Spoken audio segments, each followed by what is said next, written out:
The ACLU and Planned Parenthood Association of Utah announced a lawsuit today against the state of Utah. Now, this comes 2 weeks after Governor Herbert signed House Bill 136 into law to ban abortions after 18 weeks.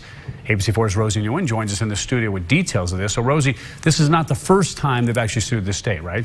Yeah, that's right, Don. The two advocacy groups filed a similar lawsuit back in 1991 when the state passed a bill banning abortion after 22 weeks.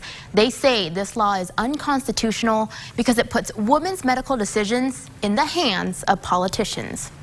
Dozens of opponents of HB 136 filled the rotunda stairway at the Utah State Capitol Wednesday morning. I'm here not so much for myself anymore, but I'm here on behalf of my daughters and granddaughters. I want to make sure that they have the freedoms that we are fighting for now. Back in March, supporters of the bill argued every unborn child should have the right to live. Those 40 precious hours with him were worth the agonizing months of uncertainty. But the ACLU and Planned Parenthood Association of Utah say the law is unconstitutional, citing the Supreme Court's ruling in a nearly 50-year-old case.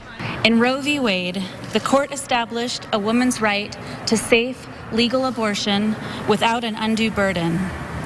This principle has been applied and reaffirmed for over 4 decades. That's why the two groups say they're suing the state to get this new law reversed.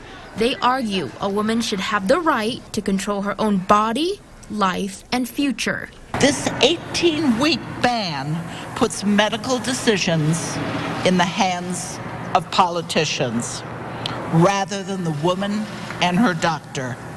The two groups asked the judge to enter a preliminary injunction, which would stop the state from enforcing the 18-week abortion ban while the lawsuit is pending.